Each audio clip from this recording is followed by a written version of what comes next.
Alright guys, it's Tom here from Rapid Skills, in case the t-shirt wasn't enough of a sign. Today I thought we'd talk about how you can patch up a boat just to get off the river. We're not talking about welding it or anything that's particularly fancy or stylish. We're talking about literally botch it and get off the water. Sometimes that obviously might just be keep going and empty it a couple of times. Other times you might not be in a situation where that's possible, like in a gorge or something like that. If you've got a more severe leak, something where you are going to have to do something about it rather than just paddle harder, you might find out by your deck starting to inflate if it fits really well, or possibly just noticing yourself getting lower in the water particularly quickly. So over the years I've played with a couple of things. So most of the options you come across are sort of different types of putty, but they can take sort of half an hour to an hour and a half to cure, which isn't really that practical, but does tend to give us slightly better fix to the boat supposedly.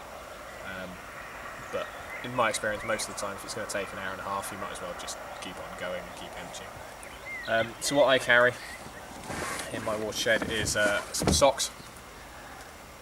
Inside the socks I have got a multi-tool, some shampoo, some tar tape, and hopefully a lighter. I've obviously got a load of other stuff as well, but I can definitely milk another blog post out of what it is I'm carrying in my watershed all the time.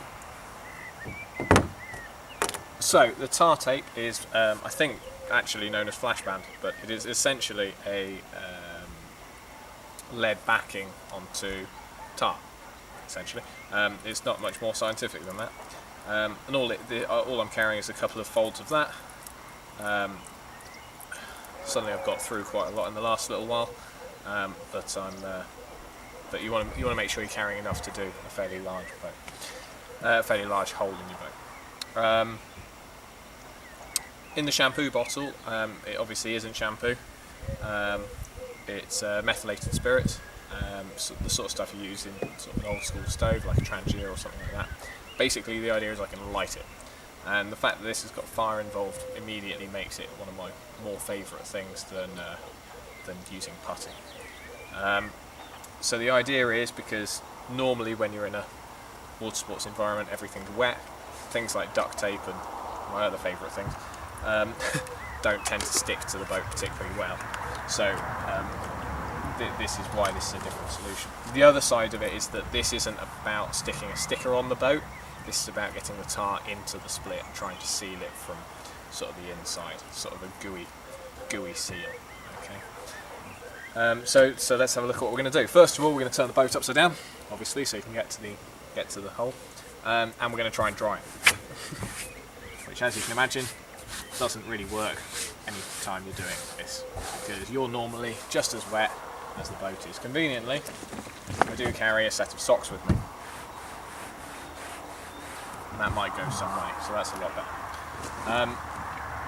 What I'm then going to do, or while that's drying, is I'm going to cut just enough tar tape so that it has a decent border around what it is I'm dealing with.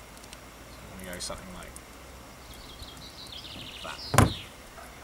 Obviously, if you're nice, particularly sharp, cutting it on the bottom of your boat might not be a good idea, based on the state your boat's currently in. So all I'm going to do is, I've got my patch that's about the right size, and I'm going to line it up next to where it is I'm doing that. And I'm going to peel this little bit of plastic off the back of it. Leave that there. It's already a little bit tacky, but it's nowhere near gooey enough yet. We want it really gooey. Don't let her. And I'm going to take the methylated spirits and just pour a little bit on the boat, a little bit on the tar tape, try and get that nice evenly spread. What you don't want to do is burn the tar. And then you're going to light it.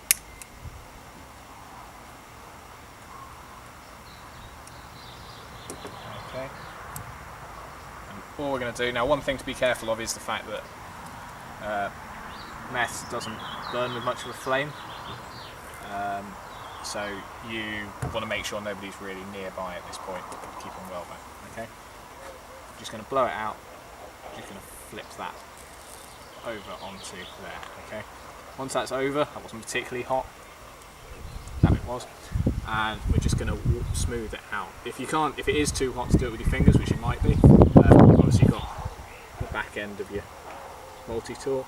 But the idea is what we're doing here is we're forcing that goo, that tar, down into the split as best we can. Okay.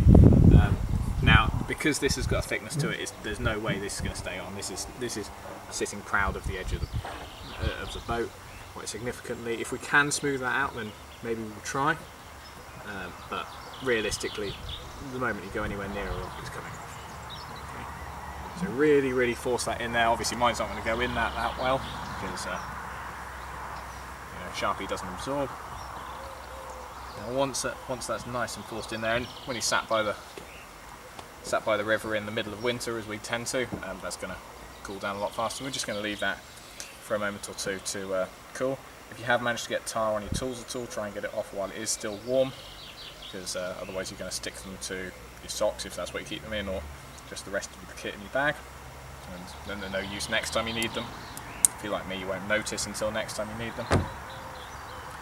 So now that's nice and stuck, it's just going off nicely. It should be there, and you shouldn't be able to pick up any of the corners. Now, if you can pick up a corner, it's not the end of the world. Like I said, the emphasis is really getting the tar down into the crack in the middle. The other thing you can do is, if obviously the split goes all the way through because it's letting water in, look at where it's coming in on the inside as well. Now, I'm not really a fan of starting pouring meths around the inside of a boat with your head inside it and trying to light it, because that seems like a really bad idea. Maybe if it's somewhere between the seat and the foot plate, it's possible to actually get to and do something with. If it's anywhere under the seat, then it's definitely just better to cut a chunk of foam off your centre pillar or off your foot plate, wedge it under the seat so that you've got your weight down on it when you're sat in the boat, so you're sort of sandwiching that to try and reduce how much water can get in through that crack. But other than that, then probably resorting to something like duct tape or something like that might be worth it. But hopefully you're going to get enough goo down into the split to stop any water coming in anyway. Okay, I hope that's useful. If you're playing with this at home, just really watch out for your eyebrows, though it does sound like we've got a few weeks until anyone will notice and you'll have to explain why it is you have no eyebrows. Okay. Stay safe, good luck.